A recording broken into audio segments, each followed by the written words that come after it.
الحمدللہ والصلاة والسلام علی رسول اللہ وعلی آلہ وصحبہ ومن والہ۔ محترم بھائیوں اور دینی بہنوں، السلام علیکم ورحمۃ اللہ وبرکاتہ۔ آج کے اس کلاس میں آپ سب کا سواگت ہے، اور آج ہم سب سے پہلے حدیث پڑھیں گے۔ تو حدیث میں حدیث جبریل ہے جو آج ہم پڑھنے والے ہیں۔ صحیح مسلم کی روایت ہے، حضرت عمر فاروق رضی اللہ تعالیٰ عنہ بیان فرماتے ہیں کہ ایک دن ہم اللہ کے نبی صلی اللہ علیہ وسلم کے ساتھ بیٹھے ہوئے تھے کہ اچانک اس سبھا میں، اس مجلس میں ایک آدمی آیا جس کے کپڑے بالکل سفید تھے اور اس کے بال بالکل کالے تھے۔ اس کے جسم پر سفر کی پہچان بھی موجود نہیں تھی، اور نہ ہی ہم میں سے کوئی آدمی اسے پہچانتا ہی تھا، یہاں تک کہ وہ اللہ کے رسول صلی اللہ علیہ وسلم کے ساتھ قریب ہو کر بیٹھ گیا۔ اس طرح کہ اپنے دونوں گھٹنے نبی صلی اللہ علیہ وسلم کے گھٹنوں کے ساتھ ملا دیے اور اپنے دونوں ہاتھ اپنی رانوں پر رکھ لیا، اور کہا، کیا کہا؟ اے محمد صلی اللہ علیہ وسلم، بتائیے اسلام کیا ہے؟ اللہ کے نبی صلی اللہ علیہ وسلم نے فرمایا، اسلام یہ ہے کہ تو گواہی دے کہ اللہ کے علاوہ اور کوئی معبود برحق نہیں، اور محمد صلی اللہ علیہ وسلم اللہ کے رسول ہیں، نماز قائم کرے، زکوٰۃ دے، رمضان کے روزے رکھے، اور طاقت ہو تو زندگی میں ایک مرتبہ حج کرے۔ اس نے کہا، آپ نے سچ فرمایا۔ ہمیں تعجب ہوا کہ یہ کیسا آدمی ہے جو خود سوال کر رہا ہے اور خود اس کے جواب کی تصدیق بھی کر رہا ہے۔ پھر اس نے کہا کہ مجھے ایمان کے بارے میں بتائیے، ایمان کیا چیز ہے؟ اللہ کے نبی صلی اللہ علیہ وسلم نے فرمایا، اللہ پر ایمان لاؤ، فرشتوں پر ایمان لاؤ، اس کی کتابوں پر ایمان لاؤ، اس کے رسولوں پر ایمان لاؤ، آخرت کے دن پر ایمان لاؤ، اور اچھی بری تقدیر پر ایمان لاؤ۔ اس نے پھر کہا، آپ نے سچ فرمایا۔ پھر اس نے کہا کہ مجھے بتائیے کہ احسان کیا ہے؟ آپ صلی اللہ علیہ وسلم نے فرمایا، ان تعبد اللہ کأنک تراہ فإن لم تکن تراہ فإنہ یراک۔ اللہ کی عبادت ایسے کرو گویا کہ تم اللہ کو دیکھ رہے ہو۔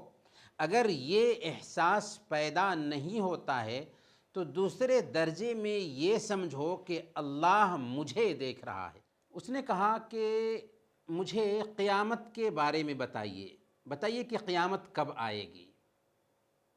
اللہ کے رسول صلی اللہ علیہ وسلم نے فرمایا، قیامت کے بارے میں جس سے پوچھا جا رہا ہے، پوچھنے والے سے کچھ زیادہ نہیں جانتا۔ یعنی جس سے یہ سوال کیا جا رہا ہے، وہ پوچھنے والے سے اس بارے میں، قیامت کے بارے میں کچھ زیادہ نہیں جانتا ہے۔ تب اس نے کہا کہ مجھے قیامت کی کچھ نشانیاں ہی بتا دیجئے۔ تو اللہ کے نبی صلی اللہ علیہ وسلم نے فرمایا، ایک نشانی یہ ہے کہ لونڈی اپنی مالکہ کو جنم دے، اور دوسری نشانی یہ ہے کہ تم ننگے پاؤں، ننگے بدن، فقیر اور بکریوں کے چرواہوں کو دیکھو گے کہ اونچی اونچی بلڈنگیں بنانے میں فخر کر رہے ہیں، گرو کر رہے ہیں۔ پھر وہ آدمی جو آیا تھا چلا گیا۔ اللہ کے رسول صلی اللہ علیہ وسلم کچھ دیر ٹھہرے رہے، پھر فرمایا، اے عمر، کیا تم جانتے ہو کہ یہ آدمی کون تھا جو آیا، سوال کیا اور چلتا بنا؟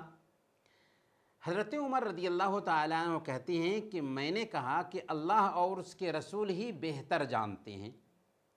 تو اللہ کے نبی صلی اللہ علیہ وسلم نے فرمایا، فَإِنَّهُ جِبْرِيلُ أَتَاكُمْ يُعَلِّمُكُمْ دِينَكُمْ۔ یہ اصل میں جبریل تھے جو تمہیں تمہارا دین سکھانے کے لیے آئے تھے۔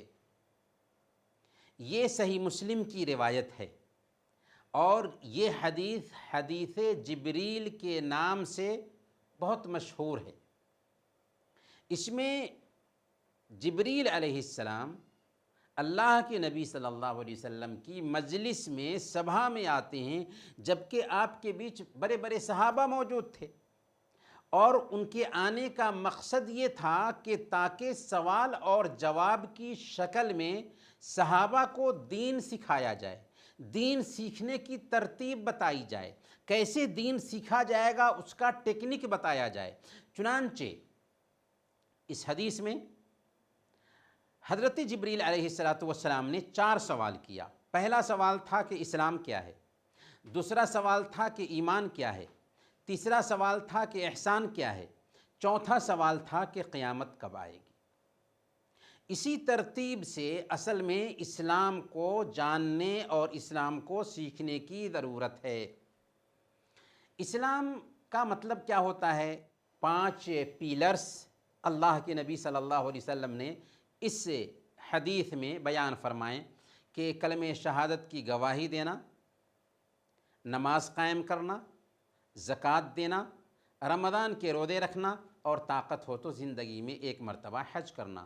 یہ ہیں اسلام کے پیلرز، اسلام کے استھمب، اسلام کے ارکان۔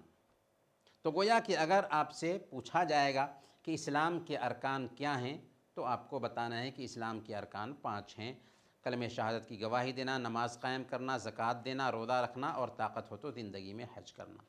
دوسرا سوال تھا کہ ایمان کیا ہے، اس کے ارکان کتنے ہیں؟ تو ایمان بنیادی طور پر یہ دل میں ہوتا ہے، اور تو ایک مسلمان کے لیے چند باتوں پر ایمان لانا ضروری ہوتا ہے، اسی کو ہم ایمان کے ارکان کہتے ہیں، اسی کو ہم ایمان کے پیلرز کہتے ہیں۔ اور حضرت جبریل علیہ السلام نے یہی سوال کیا تھا، تو اللہ کے نبی صلی اللہ علیہ وسلم نے ایمان کے 6 پیلرز گنا دیا: اللہ پر ایمان لانا، فرشتوں پر ایمان لانا، کتابوں پر ایمان لانا، رسولوں پر ایمان لانا، آخرت کے دن پر ایمان لانا، اور اچھی بری تقدیر پر ایمان لانا۔ تیسرا سوال جو تھا وہ احسان کے بارے میں تھا کہ بتائیے کہ احسان کیا ہے؟ تو ہمیں بھی اس سوال کا جواب معلوم ہونا چاہیے۔ احسان یہ ہے کہ ان تعبد اللہ کأنک تراہ، اللہ کی عبادت ایسے کرو گویا کہ تم اللہ کو دیکھ رہے ہو۔ یعنی یہ احساس اپنے اندر پیدا کرتے ہوئے اللہ کی عبادت کرنی ہے کہ اللہ کو ہم دیکھ رہے ہیں۔ یہ مشاہدہ کی کیفیت ہوئی کہ یہ سوچتے ہوئے کہ اللہ کو میں دیکھ رہا ہوں، عبادت کریں اللہ کی۔ اگر یہ کیفیت پیدا نہیں ہوتی ہے تو دوسرا درجہ ہے، وہ ہے مراقبہ کا۔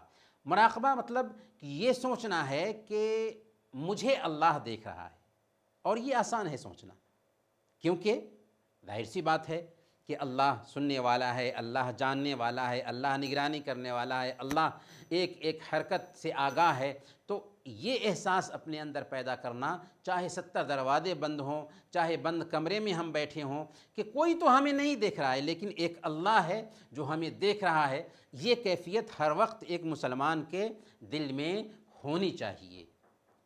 یہ ہے احسان کہ اللہ کی عبادت ایسے کرو گویا کہ تم اللہ کو دیکھ رہے ہو۔ اگر یہ احساس پیدا نہیں ہوتا ہے تو یہ سوچو کہ اللہ تجھے دیکھ رہا ہے۔ پھر قیامت کی 2 نشانیوں کا بھی اللہ کے نبی صلی اللہ علیہ وسلم نے ذکر کیا۔ سب سے پہلی نشانی یہ بتائی کہ لونڈی اپنے آقا کو جنم دے گی۔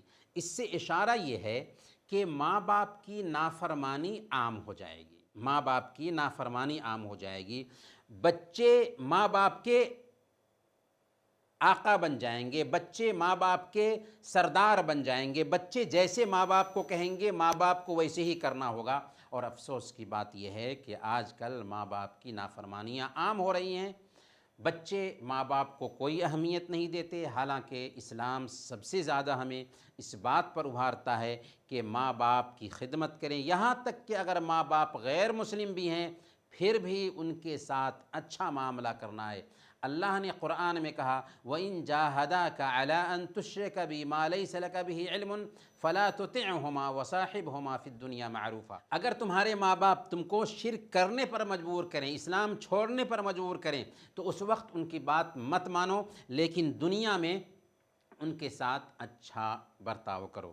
اور دوسری بات جو اللہ کے نبی صلی اللہ علیہ وسلم نے اس میں بتائی قیامت کی نشانیوں میں سے، وہ یہ تھی کہ ننگے بدن، ننگے پاؤں چلنے والے بکریوں کے چرواہے، جن کی سماج میں کوئی حیثیت نہیں تھی، اونچی اونچی بلڈنگیں بنانے میں فخر کریں گے، اور یہ چیز آج بھی دیکھنے کو ملتی ہے کہ لوگ اونچی اونچی بلڈنگیں بنانے میں فخر کرتے ہیں۔ تو یہ دو قیامت کی نشانیاں ہیں۔ گویا کہ قیامت کب آئے گی اس کا علم تو ہمیں نہیں ہے، لیکن قیامت کی نشانیاں بہت ساری اللہ کے نبی صلی اللہ علیہ وسلم نے بتا دی ہیں، اور اس حدیث میں دو نشانیوں کا صرف اللہ کے نبی صلی اللہ علیہ وسلم نے ذکر کیا۔ اس حدیث سے ہمیں کیا سبق ملتا ہے؟